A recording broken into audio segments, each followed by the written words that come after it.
ಇನ್ನು white field ಅಂದರೆ ನಮಗೆ ಮೊದಲು ನೆನಪಾಗೋದು ದೊಡ್ಡ ದೊಡ್ಡ IT ಕಂಪನಿಗಳು, ದೊಡ್ಡ ದೊಡ್ಡ ಟೆಕ್ ಪಾರ್ಕ್ಗಳು, ಮೆಟ್ರೋ ಸ್ಟೇಷನು ಮತ್ತು ಇಲ್ಲಿರುವಂಥ ಟ್ರಾಫಿಕ್ಕು.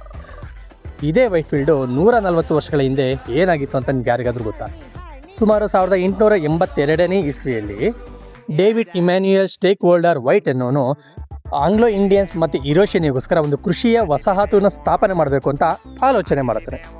ಇದೇ ರೀಸನ್ಗೋಸ್ಕರ ಮೈಸೂರಿನ ಚಾಮರಾಜೇಂದ್ರ ಒಡೆಯರವ್ರ ಹತ್ರ ಸುಮಾರು 3900 ಎಕರೆನ ಪಡ್ಕೋತಾನೆ. ಈ ಪ್ರಾಜೆಕ್ಟ್ಗೆ ಅವರು ವೈಟ್ ಅಂತ ಹೆಸರಿಡ್ತಾರೆ. ಅಂದರೆ ಅದು ಬರ್ತಾ ಬರ್ತಾ ವೈಟ್ ಫೀಲ್ಡ್ ಆಗಿ ಕನ್ವರ್ಟ್ ಆಗುತ್ತೆ.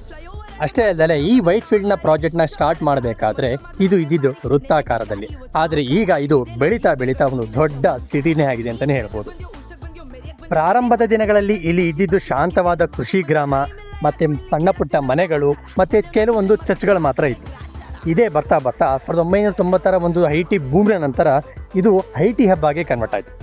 ನಮ್ಮ ವೈಟ್ ಫೀಲ್ಡ್ IT ಹಬ್ ಅಂತಲೇ ಕೂಡ ಪ್ರಸಿದ್ಧಿ ಕೂಡ ಆಯಿತು. ಈ ವಿಷಯ ನಿಮಗೆ ಗೊತ್ತಿದ್ದರೆ ತುಂಬ ಒಳ್ಳೆಯದು. ನಿಮ್ಮ ವೈಟ್ ಫೀಲ್ಡ್ ಫ್ರೆಂಡಿಗೂ ಕೂಡ ಕೇಳಿ ವೈಟ್ ಫೀಲ್ಡ್ ಅಂತ ಏನಕ್ಕೆ ಹೆಸರು ಬಂತು ಅಂತ. ಇನ್ ಕೇಸ್ ಅವನಿಗೆ ಗೊತ್ತಿಲ್ಲ ಅಂದರೆ ಈ ವಿಡಿಯೋನ ತೋರಿಸಿ ಅವ್ರಿಗೆ ಅರ್ಥ ಮಾಡಿಸಿ. ನಮ್ಮ ಬೆಂಗಳೂರು ನಮ್ಮ ಹೆಮ್ಮೆ. ಮತ್ತೆ ಸಿಗ್ತೀನಿ, ಅಲ್ಲಿವರೆಗೋಸ್ಕರ ಕಾಯ್ತಾ ಇರಿ. ಟಾಟಾ ಬಾಬಾಯ್, ಜೈ ಹಿಂದ್, ಜೈ ಕರ್ನಾಟಕ. ಮತ್ತು ಸೈನಿಂಗ್ ಅಪ್ ಟಿಕೆಟ್ ಕನ್ನಡಿಗ.